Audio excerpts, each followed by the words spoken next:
Benda kuno atau benda yang berasal dari zaman dulu biasanya mengandung makna dan tujuan tertentu.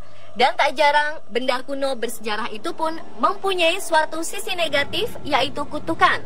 Sejak berabad-abad lalu, manusia memang kerap kali menggunakan kutukan atau ilmu sihir untuk memberikan kemalangan hingga kematian pada orang lain. Dan kutukan yang ada pada benda-benda kuno tersebut terus melekat hingga membawa petaka pada siapapun yang melihatnya, menyentuhnya, ataupun menyimpannya. Di zaman yang sudah maju sekarang ini pun masih banyak orang yang percaya bahwa beberapa benda bersejarah peninggalan masa lampau ini mempunyai kutukan. Inilah benda bersejarah yang diselimuti kutukan versi on the spot.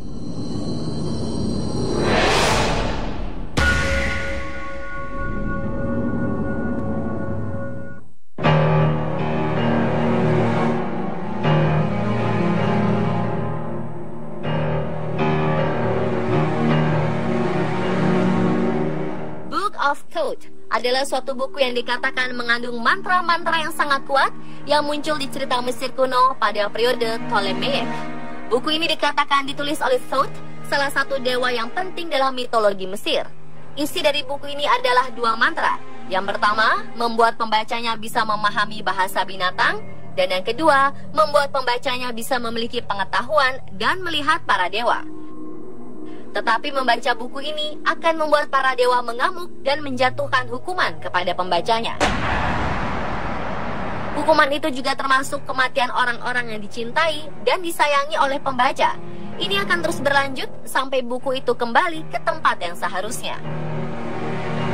Dikisahkan bahwa buku ini awalnya disembunyikan di dasar sungai Nil, di mana buku ini dikunci di dalam kotak-kotak dan dijaga oleh ular, kalajengking, dan sejenis naga.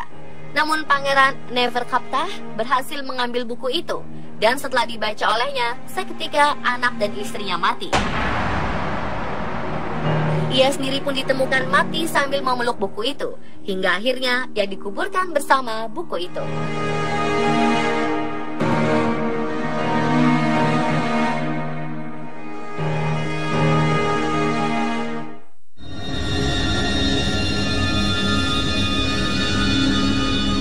Glory adalah sebuah objek kutukan yang merupakan hasil dari sihir hitam. Menurut cerita, dikatakan bahwa Hand of Glory ini diciptakan dari sebuah tangan jenazah manusia.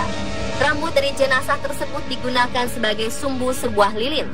Lalu dari lilin tersebut, cairannya diteteskan ke tangan jenazah itu sendiri.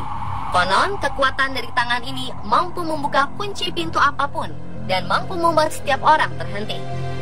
Cara membuat Hand of Glory ini ditulis pada buku yang berjudul Compendium Maleficarum, yakni buku sihir berbahasa Latin yang dipublikasikan pada tahun 1608.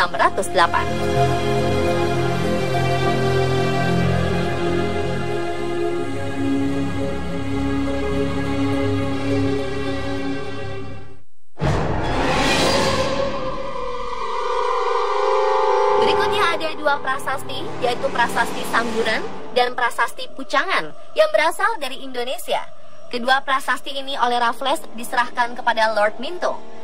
Prasasti Sangguran ini disimpan oleh pewaris keluarga Lord Minto di Skotlandia. Sudah berbagai cara dilakukan pemerintah demi membawa pulang prasasti itu kembali ke tanah air. Namun hingga kini prasasti itu belum juga berhasil. Menurut Peter Carey, sejarawan asal Inggris, prasasti itu mengandung kutukan yang mengerikan. Prasasti yang berisi penetapan desa Sangguran sebagai sima atau tanah perdikan itu dilarang untuk dipindahkan dari tempatnya semula. Jika itu dilakukan, kutukan akan menghujani pelaku. Dan ternyata mereka yang terlibat dalam pemindahan prasasti itu pun ketiban sial. Lord Minto sendiri setelah menerima batu itu dicopot dari jabatannya sebagai gubernur jenderal tanpa alasan jelas. Dia pulang ke Inggris dalam keadaan sakit dan meninggal dalam perjalanan menuju Skotlandia. Hal serupa terjadi pada Raffles. Dia ditarik pulang ke Inggris. Lalu pada 1818 kembali ke India dan kembali dipulangkan pada 1823. Setelahnya dia pun meninggal pada 1826.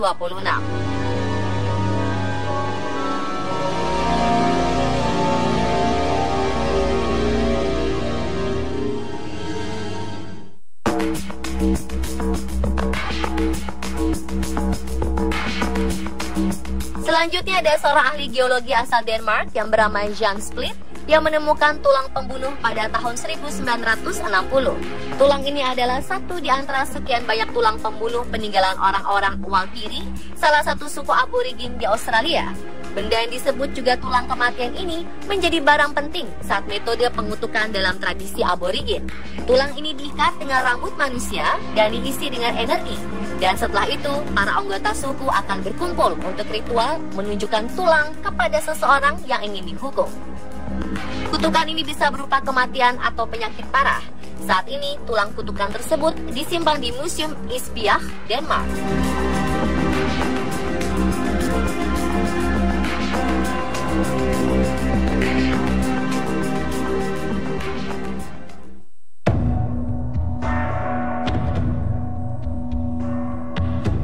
Pada zaman dahulu, orang-orang Viking akan melancarkan kutukan kepada seseorang yang mereka anggap bersalah dengan sebatang nidstang. Apa itu nidstang? Nidstang adalah tiang yang digunakan untuk mengutuk musuh dalam tradisi pagan Nordik. Biasanya nidstang terbuat dari tengkorak kuda yang ditancapkan pada sebatang kayu. Esensi dari kutukan ini adalah meminta bantuan alam untuk membalas dendam dengan menghadirkan energi negatif dalam hidup orang yang dituju. Nidstang yang sudah diselimuti kain bertuliskan kutukan atau mantra ditancapkan ke tanah dengan kepala kuda menghadap rumah orang yang dituju.